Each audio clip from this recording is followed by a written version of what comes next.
สวัสดีครับทุกคนสบายดีวันสงกรานต์ไกลกันเข้ามาแล้วทุกคนเทศกาลประจำปีของพี่น้องชาวไทยก็คือสงกรานต์ไทยนั่นเองตอนนี้ก็หลายพื้นที่หลายจังหวัดของประเทศไทยก็มีการเตรียม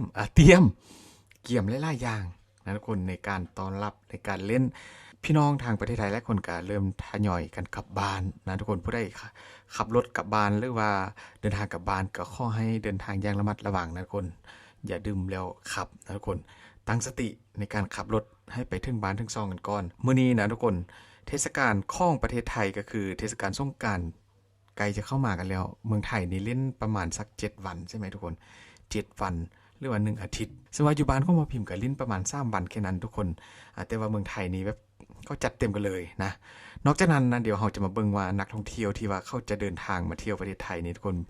หลายล้านคนกันเลยเพราะว่าสงกรานต์ไทยก็มีการโปรโมทไปทั่วโลกกันแล้วแต่ละปีก็โอ้โหนะ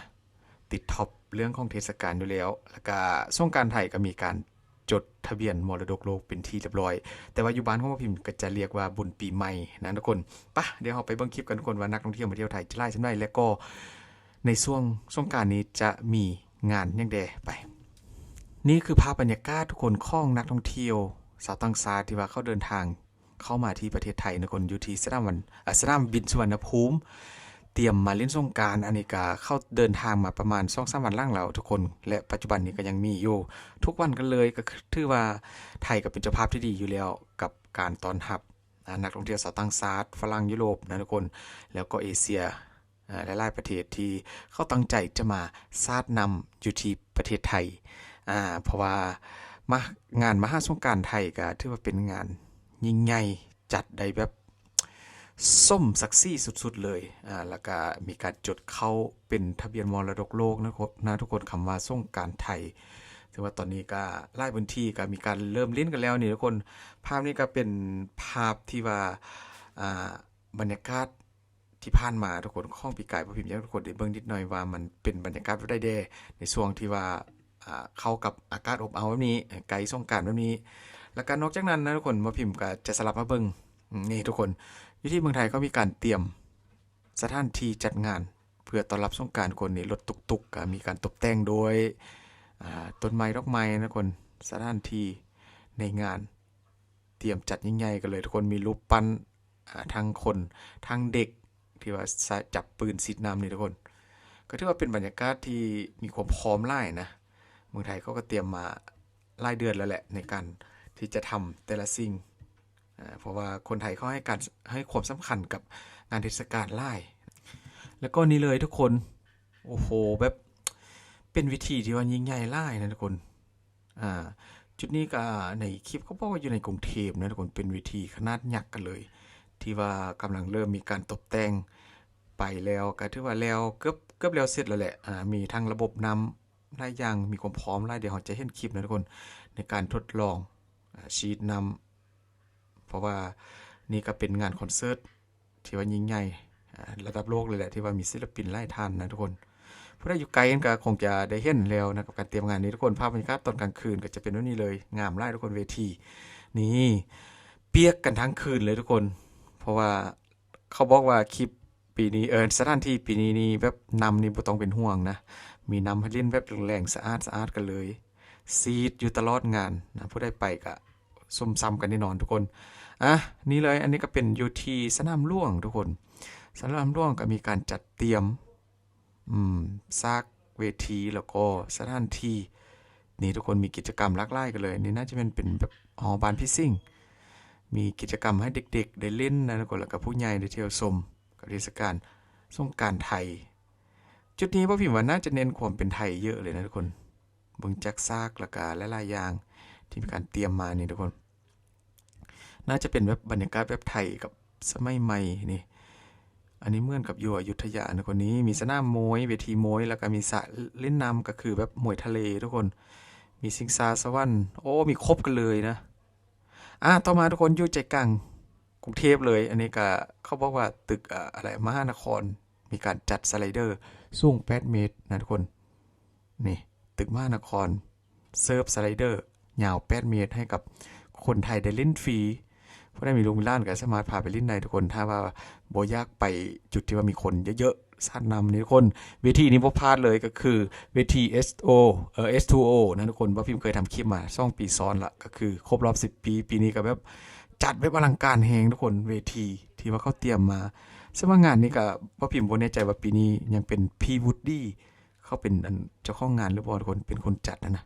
เพราะว่าแต่ละปีว่าพิมพ์ได้ยินว่าพี่วูดดี้เป็นคนจัดเองนะงาน S2O ก็ถือว่าเป็นงานดนตรี EDM แล้วก็ระดับโลกกันเลยแหละที่ว่ามีการจัดขึ้นมาช่วงสงกรานต์ของประเทศไทยบ่ฮู้ว่ามีศิลปินขึ้นไปร้องเพลงหรือบ่ทุกคนปีนี้คนไทยให้ความสำคัญกับเทศกาลสงกรานต์ขนาดไหนทุกคนสาวต่างชาติถึงกับอึ้งนะคลิปนี้เขาบอกนี่เลยก็คือเป็นการน่าจะเป็นการโปรโมทนี่บ่นะในช่วงสงกรานต์ที่ผ่านมาทุกคนคลิปนี้ก็เข้าลงได้ประมาณสัก1 วันแล้วก็คืองานนี้เป็นงานวันที่8นะที่ผ่านมามื้อนี้วันที่10นี่ทุกคน12 13 14เมืองไทยก็เล่น13 วันเหมือนบ่ทุกคนแต่ว่าบางคลิปเขาบอกว่า7 วัน11ฮอดวันที่17นี่คนเยอะมากทุกคนอันนี้ก็เป็นภาพบรรยากาศรวบรวมให้เบิ่งทุกคนพอให้ทุกคนได้เตรียมตัวคิดฮอดสถานที่ต่างๆนะทุกคนจุดนี้ทุกคนอันนี้ก็ตอนนี้ก็มีการสาดน้ำกันแล้วนะทุกคนบางพื้นที่ของประเทศไทยแต่ว่าอยู่บ้านของพิมพ์ยังบ่ได้สาดน้ำกันเลยทุกคนยังบ่ได้เล่นน้ำจักจุดเลยแต่ว่าอยู่ที่เมืองไทยเห็นหลายบอนเราเริ่มลิ้นน้ำกันแล้วแล้วก็จัดงานเตรียมฉลองกันแล้วนะทุกคนหลายคนก็เริ่มหยุดงานกันแล้วมาหลายอาทิตย์หลายวันภาพบรรยากาศทุกคนพื้นถนนก็ถือว่าเปียกกันไปเลยนะเขาเล่นน้ำมาแล้วโอ้โหนี่บรรยากาศภาพปิดท้ายทุกคนอยากให้ทุกคนได้เบิ่งนะเตรียมตัวให้ดีๆปีนี้อาจจะดุเดือดแน่นอนสงกรานต์ของประเทศไทยที่ว่ามีนักท่องเที่ยวชาวต่างชาติลังไล่กันเข้ามาเยอะมากทุกคนเมืองไทยก็เป็นอีกตึงเมืองนึงที่ว่าขึ้นชื่ออยู่แล้วกับเรื่องของเทศกาลจัดแต่ละอย่างขึ้นมานี้ไม่ผิดหวังแล้วก็ไม่น้อยหน้าใครนะทุกคนโปรโมทให้ถึงที่สุดแล้วก็โปรโมทให้ถึงชาวโลกให้เข้าได้รับรู้อันนี้ก็อยู่จังหวัดเขาบอกว่าอยู่อุดรนะทุกคนกลับมากรุงเทพทุกคนจุดนี้ถ้าว่าบ่พิมพ์เดาบ่ผิดน่าจะแม่นอยู่ที่สีลมถนนสีลมกรุงเทพมหานครโอ้โหเป็นไฮไลท์ของงานเลยนะเพราะว่าสถานที่นี้ก็คนเยอะมากทุกคน ถนนวิทยุใช่ไหมเห็นแบบเมื่อกี้เห็นป้ายหลักๆก็คือเป็นแหล่งรวมของจุดรวมพลของสาวต่างชาติเยอะมากแล้วก็พี่น้องชาวไทยเพราะพิมพ์สอบอย่างนึงนะการเล่นสงกรานต์ไทยนี่จะใช้แค่ปืนฉีดน้ำหลักๆโอ้โหทุกคนทุกคนเดี๋ยวไม่เห็นอยู่บ้านก็มาพิมพ์นะ มันจะต่างกันหลายก็คือแบบสงกรานต์บ้านว่าพิมพ์เรื่องบุญปีใหม่แล้วก็เขาอย่างให้บางคนเขาก็ใส่รถกระบะนั้นคนนำซาดแต่ว่าเดี๋ยวนี้ก็เริ่มมีกฎหมายออกมาแล้วห้ามใส่รถกระบะคนนำซาดใส่กันเพราะว่ามันอาจจะเกิดอุบัติเหตุแล้วก็คนที่ว่าชอบใส่ลูกโป่งหรือว่าทุ่งพลาสติกป่าใส่กันนั้นก็ให้หยุดซาดนำจากขั้นกะละมังเนี่ยก็ให้หยุดนะเพราะว่ามันเป็นความรุนแรงใส่ปืนสีน้ำก็ถือว่าลิ้นแบบสบายๆนะทุกคนก็ถือว่าบ่มีอันตรายยังนี่คือบรรยากาศล่าสุดของปีกาย เป็นภาพบรรยากาศของปีกายในทุกคนกับสงกรานต์ไทยนะปีนี้ก็ยิ่งใหญ่กับมหาสงกรานต์ไทย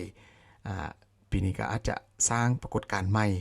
กับหลายๆสิ่งเดี๋ยวเกิดขึ้นนะทุกคนผู้ใดที่ว่ามีแผนที่ว่าจะไปลิ้นไส้เที่ยวไส้กะให้วางแผนดีๆทุกคนนะไปจากโมงกับกี่โมงแล้วก็เรื่องการสำคัญคือเรื่องของการดื่ม